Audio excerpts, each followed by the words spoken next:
Hari Om. When we read the shloka that is under consideration today, it appears to be a very simple question that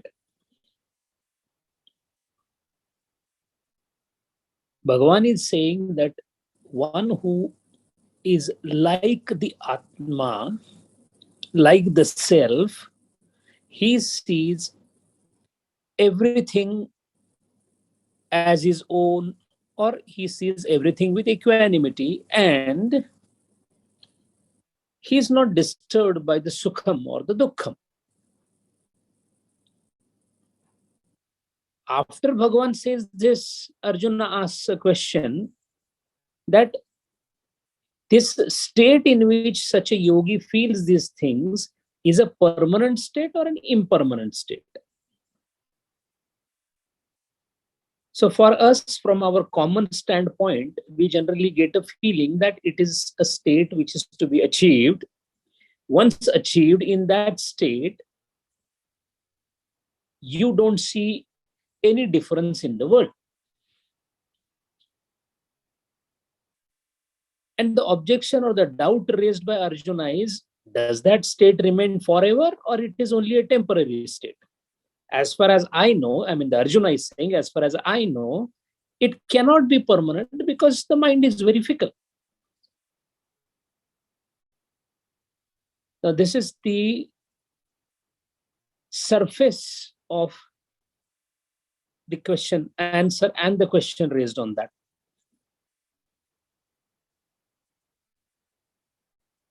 The depth is telling us something different which we cannot fathom. So Shankaracharya and Madhusudan Saraswati both have devoted a lot of discussion on this. That discussion tells us and brings us to a completely different point, and then we realize that what precisely the Bhagavad Gita is trying to say. First of all, Atma upamyena. Atma upamyena. Upama it's actually a figure of speech. Upma, utpreksha, these are all figure of speech. Upama is comparison, tulanatmak. Oh, he is like a tiger. It's an upma. The upama of Vyagra, tiger, is given to him. So, upama, upameya, upaman. These three constitute the upama alankar. Atma upamyena, the one who has become similar to the Atma. So the yogi is upamyena. On him, the adhyaropa of similarity is of Atma. Now, when we say he is like a tiger, we know he is not a tiger. He is like a tiger. It presupposes he is not a tiger. So, Atmeva upamyena, does it mean that he is similar to the tiger? Or is he the tiger? Is he the Atman, or is he like the Atman? Or is there anything called like the Atman? Why Bhagavad Gita has used this word? It would have been very simple to say that he being the Atma, Saha Atma, he is Atma, Atma Swarupa. Atma upamyena. This is because right in this word lies the inquiry of a very high order. If I become the Atman, let us think logically. If I become the Atman and everything is Atman, where is the question of Sukham and Dukkham? World itself is not there. When the world is not there, how can there be Sukham and Dukkham? But the shloka says that the one who considers himself similar in qualities to the Atman does not get bothered by Sukham and Dukkha. Where is the question of botheration, sir? Think. Every arrangement of the words in the shloka in Bhagavad Gita has got a meaning which can be taken as the nectar depending upon the one who is interpreting it. That is why we are following Gurudeva or Shankaracharya or Madhusudana Saraswati, because they knew precisely what to take the meaning out of it, how to take the nectar out of it. The reason why this is phrased in this manner, and Arjuna has a very keen eye on it. Gurudeva has actually eulogized Arjuna in this bhashya, in the commentary that he has given. He has praised Arjuna like anything. And this praise is not just because, he has asked a question that, oh, do you stay in that state for some time or forever? It's not so casual a question, sir. It is a question that has come from the deep recess of contemplative thinking. And why so? Because the Bhagavan has said, Atman upamyena, similar to the Atman, sameness of Atma. So that means there is a thing called sameness of Atma, and there is a thing called Atma Rupata.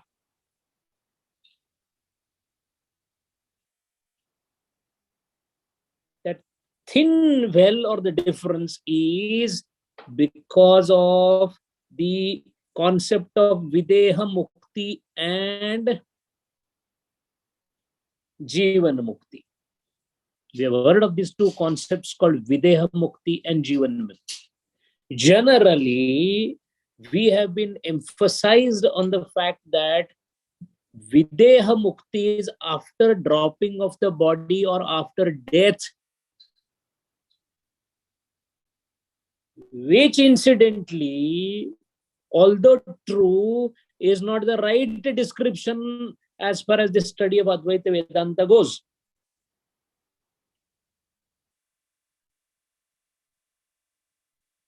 The whole gamut of the thing is circulating around an important object called mind. The mind is worked upon by the Jnani as well as the Bhakta. The Jnani approaches the annihilation of mind from the standpoint of the Jnanam, or from the standpoint of the Asampradnat Samadhi through Raja Yoga. But through worship and devotion, the Bhakta also approaches to do the same thing. What is the difference between the two? A common problem or the thinking, the thought that keeps plaguing us is, Kim Sreshtham Bhavati? Jnanam wa Bhakti? Which is superior, Jnana or Bhakti? There is no question of superiority. Eating by left hand or eating by right hand, which is the best way of enjoying the food? Enjoying the food is enjoying the food. Take it by left hand or right hand.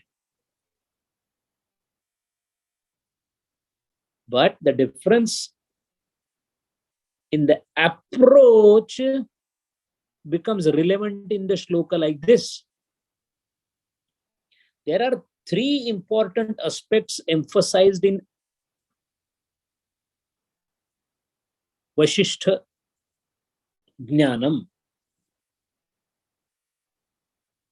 Laghu Vasishtha mentions, while Vasishtha Rishi was addressing Rama, Bhagwan Shri Ram, that Rama Tattvajnana Manonasha and Vasanakshaya, these are complementary to each other but are difficult to attain.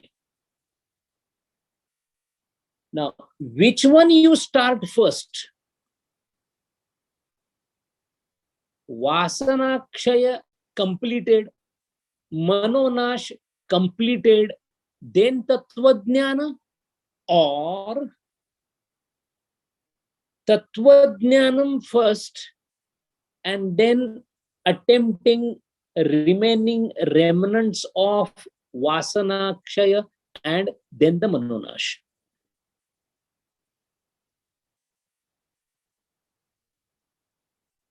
A bhakti approach is with Manonash and Vasanakshaya.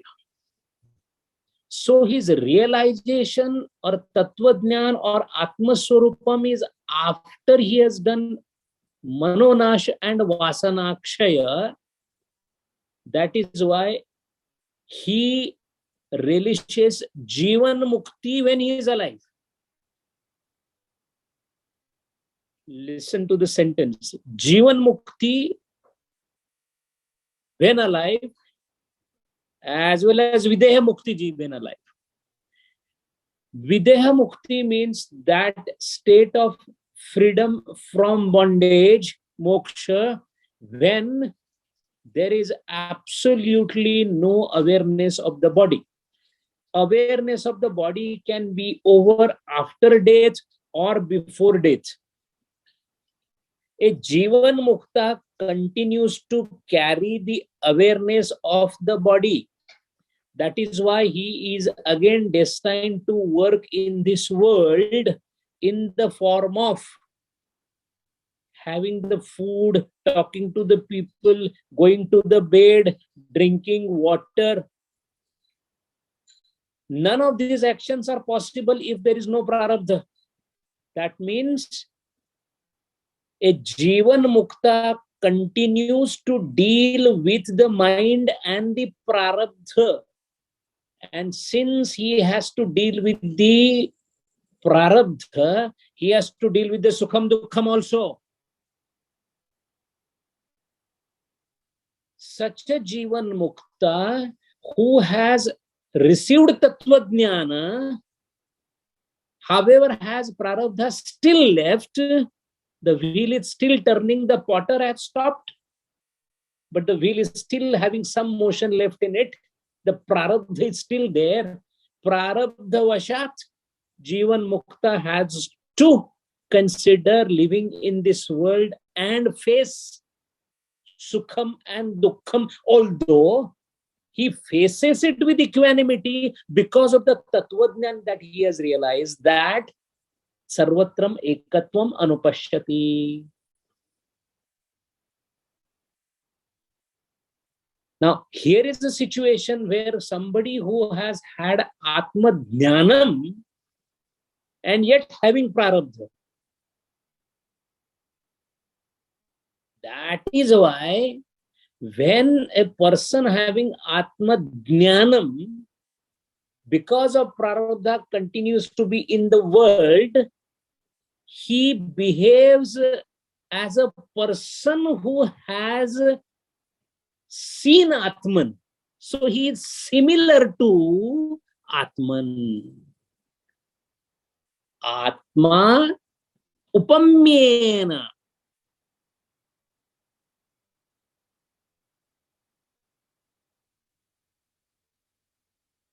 An adult has grown up, but still he had children with whom he has to play. So he again becomes a child and starts playing. So playing with children is not over with him because of his prarabdha.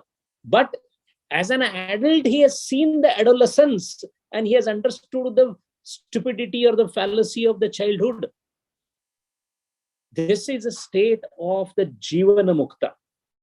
When condensed further, the Videha Mukta even has prarabdha exhausted,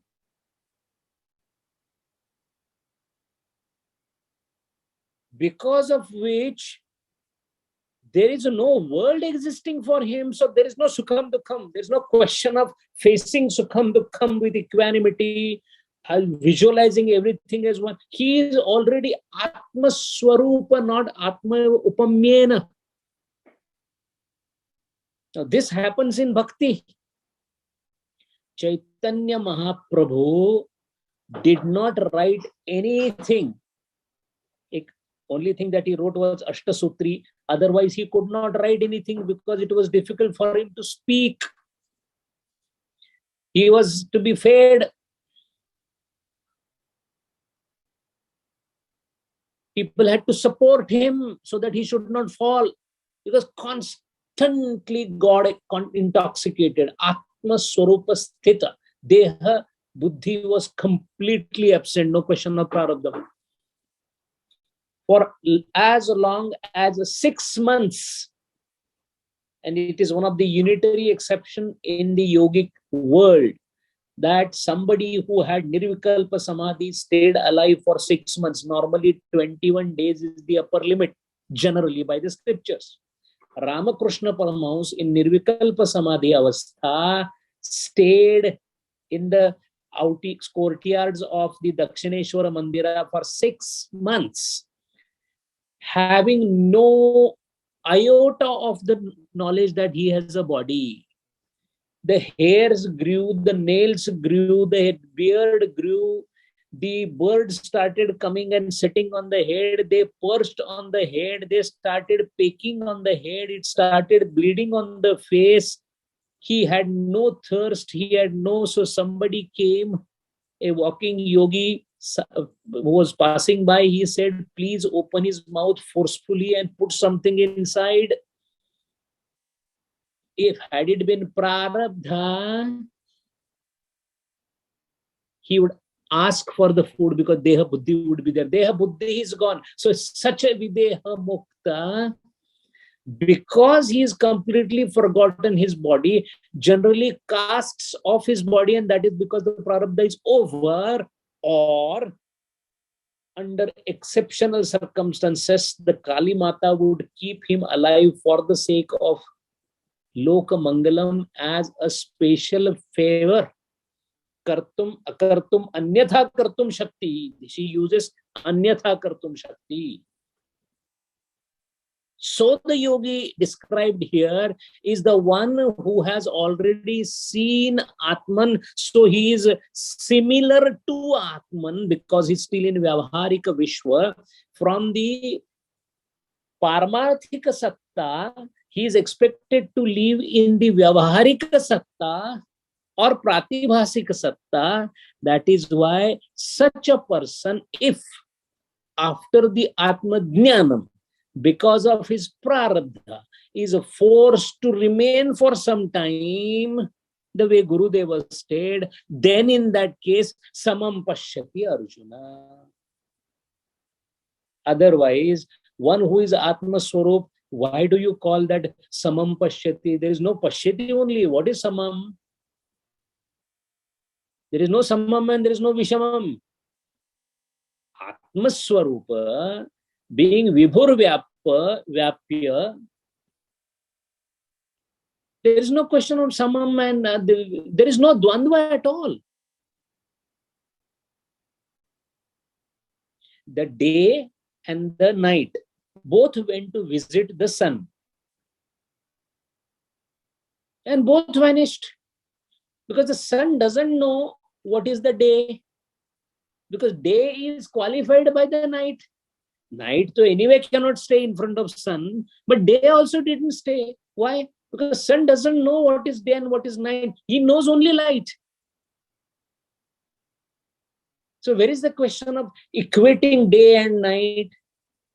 For equating day and night, you have to be away from the sun on the earth.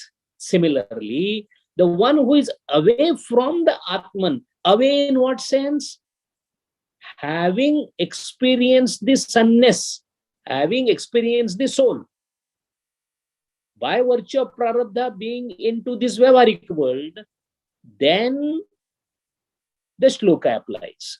That is why Atma Upamyana, the word Upamyana or Upama is used by Bhagavad Gita with such a deep meaning Had there not been Shankaracharya or Madhusudan Saraswati or Gurudev, we will never understand it. Because for us, oh, he is one, he understands everything is one.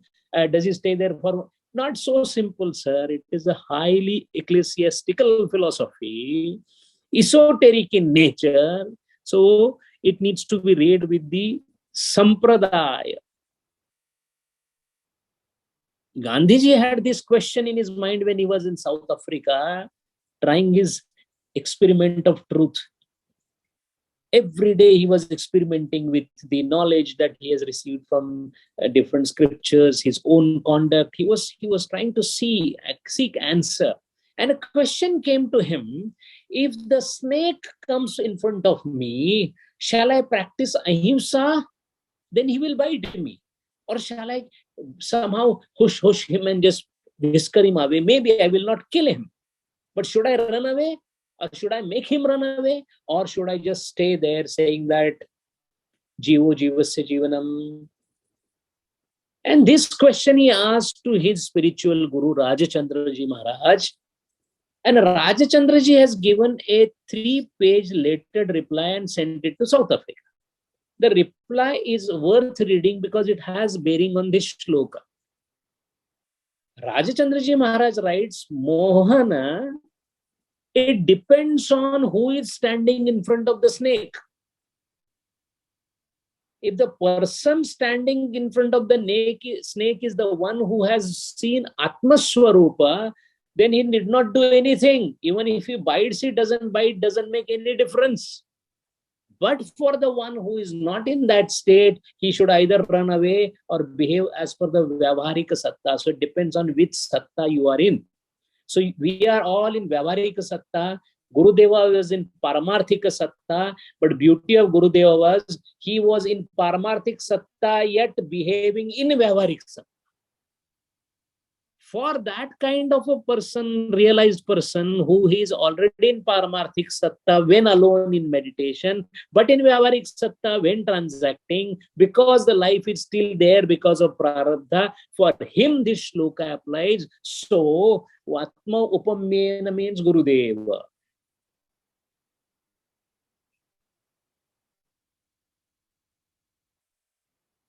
अब खुदी के बाहर हूं इश्क कफनी पहनकर, अब खुदी के बाहर हूं इश्क कफनी पहनकर, हर रंग में चोला रंगा, दीदार अपना हो गया.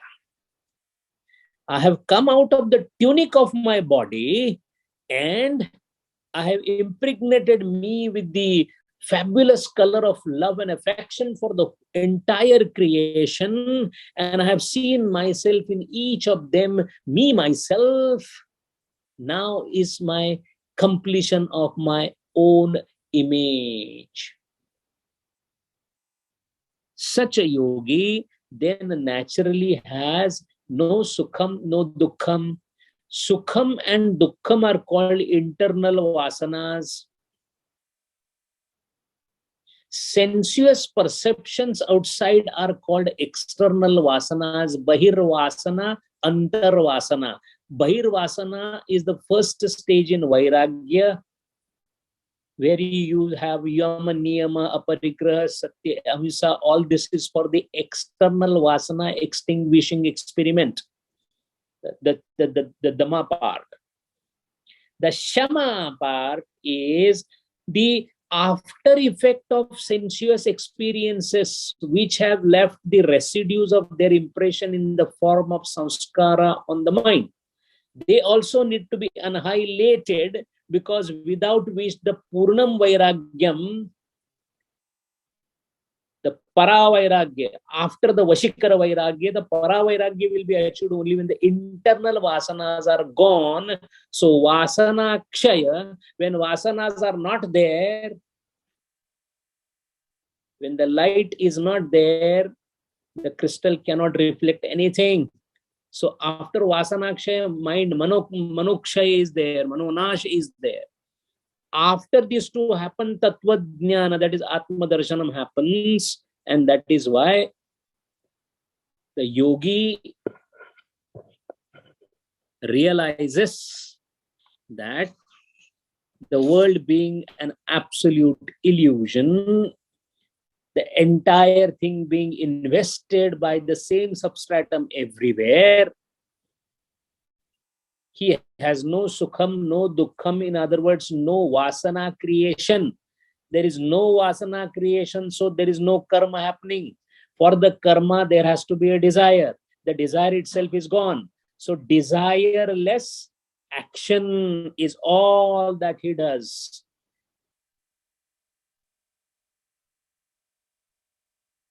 Gurudeva taught Bhagavad Gita with the desire that all the Indians should be reading Bhagavad Gita regularly. A superficial statement.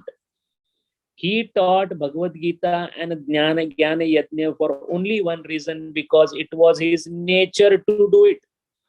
The magnet will attract the iron. It is not that magnet has a purpose in attracting the iron nail. It is inherent property. Gurudeva, come what may, he had inherent property of Jnana Mayata. So a diamond, when it shines, the diamond has no purpose to impress somebody by shining. Shining is its inner character. Gurudeva's inner character was Jnana Yajna. So come what may, had there been none of us attending his classes, he would have still continued to do the same thing. Maybe even the trees would have benefited from that. The animals would have benefited from that. That is because of his nature. But the question that is coming to Arjuna's mind is, ayam yogas tvaya proktaha samyena Madhusudana. This equanimity, Madhusudana, that you're talking, etasya aham na pashyami. ये गले के नीचे उतर नहीं रहा है. I am not able to digest this fact because all I have seen is chanchalatva. Chanchalatva sthiti sthiram. Not being at one place is the quality of mind. You are talking of being at one place. It is an oxymoron. Chanchalatva sthitim is an oxymoron. You either have sthiti or you have chanchalya. How can you have chanchala sthiti? Sthiti chanchalyam, chanchala sthiti cannot happen. Either you are stationary or you are moving. I am moving stationary, cannot happen. I am stationary yet moving, cannot happen. So his word itself is saying chanchalatva sthitim sthiram. Because mind is bound to be in a constant flux of change. Why? It is trigunatmak. Why? It is prakriti, and prakriti nasthiram. I have never seen, Arjuna is absolutely right, I have never seen mind, because mind is resting. That means there is no mind. How can you call it a mind which is resting? Rest is antonym of mind. Chaya atapo, day and night. A nightful day cannot happen. A dayful night cannot happen. Day and night are separate. Similarly, mana, chanchala, and sthira, separate, out of question. Even then, suppose I expect that you told me, so I agree. So is it that it is just an occasional thing, a glimpse of sthiti sthiram that this person yogi experiences? For a microscopic moment, he gets it. Again, he becomes the normal person of the world. Does it happen that way? Because my experience is chanchalata. Look at my own chanchalata. I came and I asked you, should I kill these people? I should not be killing these people. Why shouldn't I? Why this? Why that? My mind was confused. Confusion arising because of chanchalata. Rajas guna of mind is its inherent character, vikshep, moving from point to point, fluctuating. And you are talking of sthiti sthiram. How it is possible, sthiti sthiram? So in my opinion, Gurudeva has actually gone to that point where Arjuna is actually pointing. In my opinion, Arjuna is saying there is a hollowness, Krishna, in your sayings. Dam nahi hai. There is something lacking. I think the Bhagavan has confused somewhere. even to the extent of taking the doubts on the Sarveshwara Yogeshwara Bhagavan. For that, you require an authority of Arjuna. And it is accepted, it is granted. That authority is granted in our scriptures because Hinduism says. Why Hinduism? Ramakrishna Paramahimsa say, like a fisherman selling the fish will always check the notes and currency before accepting. Do not accept a guru unless he is tested. Vivekananda tested is for a long period of 7 years. That is why he used to say that I have gone through the doubts of a skeptic so long that no one else can go through the same thing. So I have checked enough. Now there is no need to check. So this is a doubt, the skepticism.